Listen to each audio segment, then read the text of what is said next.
अस्सलाम वालेकुम students. Chapter number 18 reproduction, second year biology. Topic 3 हैं छोटे छोटे। एक है parthenocarpy, seed dormancy, fruit set and fruit ripening. Important topics हैं, छोटी छोटी चीज़ें हैं जो हम इन डिटेल देखेंगे इन तीनों टॉपिक्स में। फ़र्स्ट ऑफ़ ऑल जो टॉपिक है उसका नेम है पार्थिनोकार्पी। पार्थिनोकार्पी। हाँ जी स्टूडेंट्स, फर्स्ट ऑफ ऑल हम इस वर्ड पे फोकस करें अगर, तो ये जो वर्ड पार्थिनो है इसका मतलब होता है वर्जन, यानी ऐसा इंडिविजुअल जिसने कभी सेक्स ना किया हो उसे वर्जन कहते हैं। तो पार्थिनो मीन वर्जन। कार्पी फ्रूट को कहते हैं। कार्पी मीन्स फ्रूट, यानी वर्जन फ्रूट। पार्थिनोजेनेसिस इसके अल्टरनेटिव टर्म है। एनिमल्स के लिए, प्लांट्स के लिए टर्म यूज़ होती है पार्थिनोकार्पी। पार्थिनोकार्पी को हम डिफ़ाइन करते हैं formation of fruit without fertilisation of ovule without seed formation is called parthenocarpy. Fruit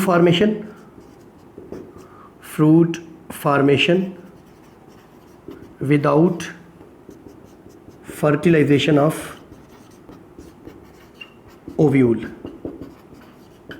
सिर्फ विदाउट फर्टिलाइजेशन लिख लें या विदाउट फर्टिलाइजेशन ऑफ ओव्यूल लिख लें, दोनों बातें ठीक है। इस कॉल्ड पार्थिनोकार्पी। आप स्टूडेंट्स देखिए, मैं थोड़ा सा आपको कंसेप्ट बता दूं इसका। ये प्लांट्स के अंदर जो कार्पल होता है, जो कि फीमेल पार्ट होता है, जो ऐसे वेज लाइक यानी सुराही नुमा होता है, ये स्टिग्मा है, ये स्टाइल है, ये ओवरी है और ओवरी के अंदर ये ओव्यूल है। ओव्यूल से सीड बनता है, ripened ovule is called seed. Ovary से फ्रूट बनता है, ripened ovary is called fruit. अब अगर फर्टिलाइजेशन नहीं हुई तो ओव्यूल से सीड नहीं बनेगा, सिर्फ ओवरी राइपन हो जाएगी, ripened ovary is called fruit, तो सिर्फ फ्रूट बन जाएगा। इस प्रोसेस को पार्थिनोकार्पी कहते हैं। एग्जांपल्स में हमारे पास एग्जांपल है बनाना। एग्जांपल में एक एग्जांपल है बनाना। जो केला है उसमें सीड नहीं होता क्योंकि केला नेचुरली पार्थिनोकार्पी से बनता है। पाइन एप्पल भी पार्थिनोकार्पी से बनने वाला फ्रूट है जिसमें सीड नहीं होता। सम वेराइटीज़ ऑफ ग्रेप्स,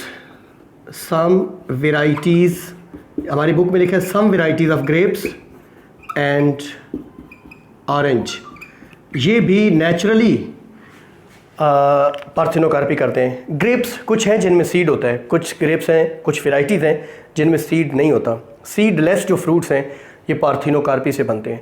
जब स्टडी किया गया इसकी रीज़न क्या है, पार्थिनोकार्पी क्यों होती है इन फ्रूट्स में, तो पता चला कि इनके अंदर हार्मोनल इम्बैलेंस होता है। हार्मोन बैलेंस में नहीं होते। कुछ हार्मोन्स हैं जिनकी कंसंट्रेशन बहुत हाई होती है। स्टूडेंट्स फॉर एग्जांपल जो ऑक्सिन्स हैं जिनको केमिकली हम कहते हैं इंडोल एसिटिक एसिड, वो अगर हाई कंसंट्रेशन में हों तो पार्थिनोकार्पी हो जाती है। तो अब जो आर्टिफिशियल ऑक्सिन्स हैं, सिंथेटिक ऑक्सिन्स हैं, जो दूसरे इंडोल प्रोपियोनिक एसिड एक्सेट्रा, उनके अगर स्प्रे किए जाएं तो आर्टिफिशियली भी पार्थिनोकार्पी इंड्यूस या स्टिमुलेट की जा सकती है और की जा रही है। फॉर एग्जांपल है किन में की जा रही है, टोमेटोज़ आर्टिफिशियल पार्थिनोकार्पी से सीडलेस पैदा किए जा रहे हैं।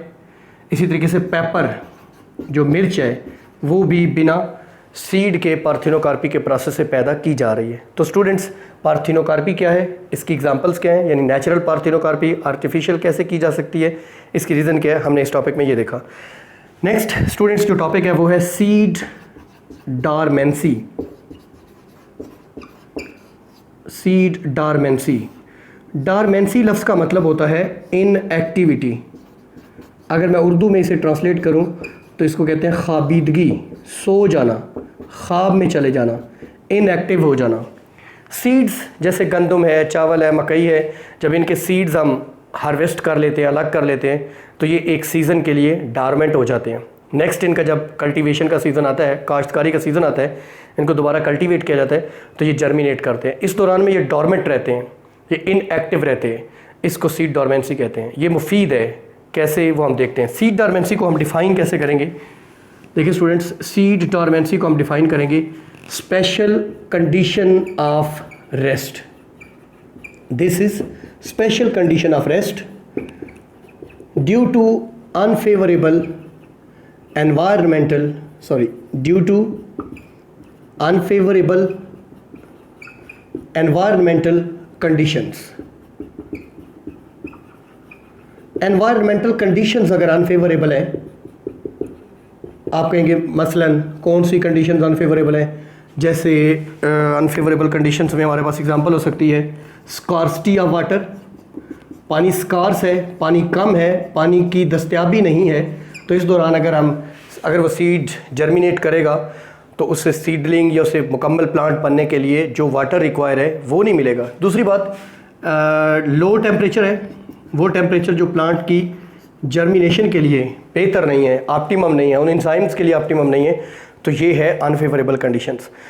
Due to unfavourable conditions the special condition of rest in the seeds is called seed dormancy. इसका बेनिफिट क्या है? इससे प्लांट्स को कौन से फ़ायदे मिलते हैं? जो सीड्स हैं वो इस दौरान इनएक्टिव रहते हैं, डॉर्मेंट रहते हैं, क्योंकि अनफेवरेबल कंडीशंस हैं वो गुजर जाती हैं। जब फेवरेबल कंडीशंस आती हैं तो वो जर्मिनेट करते हैं। उनके लिए एक पूरा जो है प्रोग्राम होता है कंडीशंस का, जिसकी वजह से वो एक्टिवेट होते हैं एंजाइम्स, वो जर्मिनेट करना शुरू कर देते हैं। स्टूडेंट्स, जैसे एक सीड है वो सर्दी के मौसम में विंटर सीजन में डॉर्मेंट है, तो वार्म स्पेल्स आते रहते हैं, लेकिन सीड्स एक्टिवेट नहीं होते, सीड्स जर्मिनेट नहीं होते। वो वार्म स्पेल, जैसे सर्दी का मौसम है लेकिन कुछ दिन गर्मी पड़ गई तो नहीं होते, क्योंकि इनके लिए एक्यूरेट और प्रीसाइज एनवायरमेंटल क्लूज़ दरकार होते हैं। जैसे ना सिर्फ टेम्परेचर बल्कि ह्यूमिडिटी, इसके अलावा जो एक नमी का तनासब है वो चाहिए, टेम्परेचर चाहिए, अवेलेबिलिटी ऑफ वाटर चाहिए, बहुत सारे क्लूज़ हैं एनवायरमेंटल जो इकट्ठे होकर प्रीसाइजली अगर एक्ट करें तो सीड जो है वो जर्मिनेट होता है। ये एक्सीडेंटली जर्मिनेट नहीं होता। तो ये था सीड डॉर्मेंसी, जिसमें हमने देखा सीड डॉर्मेंसी क्या होती है, इसके बेनिफिट्स क्या हैं, और वार्म स्पेल से जो सीड हैं वो एक्टिवेट क्यों नहीं होते, वो सीड डॉर्मेंसी को ब्रेक क्यों नहीं करते, टर्मिनेट क्यों नहीं करते, वो जर्मिनेट क्यों नहीं करते। नेक्स्ट टॉपिक है हमारा जो शॉर्ट सा टॉपिक है, उसमें है fruit set and fruit ripening. Fruit set क्या है? फ्रूट सेट मैं इसको डिफाइन करूंगा, retention of ovary and formation of fruit is called fruit set. Retention of ovary and formation of fruit, ovary का रहना, ओवरी का बरकरार रहना और फ्रूट का बनना क्या कहलाता है? फ्रूट सेट कहलाता है। फ्रूट सेट से क्या मुराद है? देखिए स्टूडेंट्स, अभी मैं आपको बता रहा था कि ये कार्पल है, ये फीमेल पार्ट है एक फ्लावर का, इसमें ये जो ओवरी है ये फ्रूट बनाती है और ओव्यूल जो है वो सीड। अब आपको पता है कि जैसे बाहर के मौसम में बहुत सारे फूल खिलते हैं, जामन, आम, आड़ू और बहुत सारे माल्टा, तो जो बागात लगाने वाले हैं उनको बहुत ज़्यादा खदशा होता है कि हवाएं चलेंगी और जो फूल हैं वो उड़ जाएंगे, जिसको पंजाबी में कहते हैं बूर गिर जाएगा, फ्रूट फार्मेशन नहीं होगी। क्यों नहीं होगी? क्योंकि वो ओवरी रिटेन नहीं रहेगी, ओवरी गिर जाएगी जब, तो फ्रूट फार्मेशन नहीं होगी, फ्रूट सेट नहीं होगा। फ्रूट सेट से क्या मुराद है कि ओवरी बरकरार रहे, ओवरी अपनी स्टॉक के साथ जुड़ी रहे और वो फ्रूट में कन्वर्ट हो जाए, इसको कहते हैं fruit set. Retention of ovary and formation of fruit is called fruit set. Fruit set के लिए हार्मोन्स चाहिए होते हैं, जैसा कि ऑक्सिन्स दरकार होते हैं, इंडोल, एसिटिक एसिड, जो कि मैं पहले आपको बता चुका हूँ। ऑक्सिन्स का एक ख़ास लेवल दरकार होता है जो फ्रूट सेट की तरफ लेके जाता है। अब स्टूडेंट्स देखें, ये अभी पहले भी मैंने डायग्राम बनाई थी, ये कार्पल है, female part of the plant है। इसके ऊपर जब आके एक पोलन ग्रेन गिरता है तो वो एक पोलन ट्यूब पैदा करता है। ये देखें, ये है ओव्यूल जिसका नीचे एक सुराख होता है जिसको माइक्रोपाइल कहते हैं। ये पोलन ट्यूब है, ये माइक्रोपाइल से दाखिल होती है। पोलन ट्यूब का एक काम होता है safe transfer of sperm nuclei into the female nuclei. दूसरा, ये जो पोलन ट्यूब है ये जर्मिनेटिंग पोलन ट्यूब, यानी पैदा होती हुई या ग्रो करती हुई जो पोलन ट्यूब है ये ऑक्सिन्स भी रिलीज़ करती है। ये तीसरा काम भी करती है, ये जो डंडिनोमाइस है, स्टाइल और ओवरी, ये इनको भी इंड्यूस करती है कि ये भी ऑक्सिन्स पैदा करें। तो germinating pollen tube, style, ovary, तीनों ऑक्सिन्स पैदा कर रहे हैं। High level of auxins promote fruit set, इससे फ्रूट बनेगा, इससे फ्रूट सेट होगा। Fruit set mean fruit formation हो जाएगी। अब उससे फिर फ्रूट बनेगा, फ्रूट के अंदर ovule, ripened ovule is called seed, तो उससे सीड भी बन जाएगा। ये जो सीड्स होते हैं या जो फ्रूट है, या इवन जो पेरिकार्प है, peri mean around, carp fruit, जो फ्रूट की वाल होती है उसको पेरिकार्प कहते हैं। पेरिकार्प के अंदर तीनों जो ग्रोथ प्रोमोटर हैं, हार्मोन्स जिसमें ऑक्सिन्स हैं, जिब्रेलिन्स हैं, साइटोकाइनेंस, इनकी एक्सेस अमाउंट प्रेजेंट होती है। स्टूडेंट्स, ऑक्सिन्स भी होते हैं, जिब्रेलिन्स भी होते हैं और साइटोकाइनेंस, ये तीनों ग्रोथ प्रमोटर्स हैं। ये तीनों वाफर अमाउंट में मौजूद होते हैं, एक सीड के अंदर भी, फ्रूट के अंदर भी, इवन पेरिकार्प के अंदर भी। अब स्टूडेंट, फ्रूट राइपन क्या है? नेक्स्ट एक चीज़ हम देखेंगे, फ्रूट राइपनिंग। देखें एक सेकेंड, सॉरी, फ्रूट राइपनिंग क्या है? फ्रूट बन गया, फ्रूट सेट हो गया, फ्रूट फॉर्मेशन हो गई, अब फ्रूट राइपन करेगा। हमें मालूम है कि इथीन जो है वो फ्रूट राइपनिंग के लिए ज़रूरी है। फ्रूट राइपनिंग, फल का पकना, फ्रूट राइपनिंग मीन्स फल का पकना, पक जाना। अब देखें, फ्रूट जो है वो फॉर्मेशन के बाद, फ्रूट सेट के बाद फ्रूट की राइपनिंग होती है, वो पक जाता है। दो तरह के फ्रूट्स हैं, एक हमारी बुक में ऑप्शन दिया हुआ है क्लाइमेक्टेरिक। क्लाइमेक्टेरिक, जब फ्रूट बन जाता है, बड़ा हो जाता है, डेवलपमेंट हो जाती है, तो अब फ्रूट पकते हैं। Climacteric ripening of fruit accompanied with burst of respiratory activity is called climacteric. Climacteric एक टर्म है जिसका मतलब क्या होता है कि जब फ्रूट राइपनिंग होती है तो इस दौरान बहुत सारी इथीन गैस, हमारी बुक में इथेन लिखा है स्टूडेंट्स, ये आपने कर लेना है इसको, या इसे इथीन बोलते हैं या इसको इथाइलिन बोलते हैं। केमिस्ट्री में जब आप इसको पढ़ेंगे तो ये H2C डबल बॉन्ड CH2, ये है इथीन या इथाइलिन, ये रिलीज़ होती है। एक रेस्पिरेटरी एक्टिविटी है, ब्रेकडाउन है, उससे इथाइलिन या इथीन पैदा होती है जिससे फ्रूट्स बहुत जल्द पक जाते हैं। अब इस टर्म को क्लाइमेक्टेरिक कहते हैं, यानी ripening of fruit accompanied with burst of respiratory activity is called as climacteric.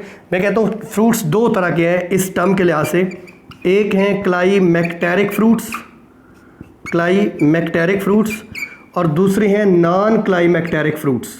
ये बड़ा दिलचस्प है जानना, नॉन क्लाइमेक्टेरिक फ्रूट्स।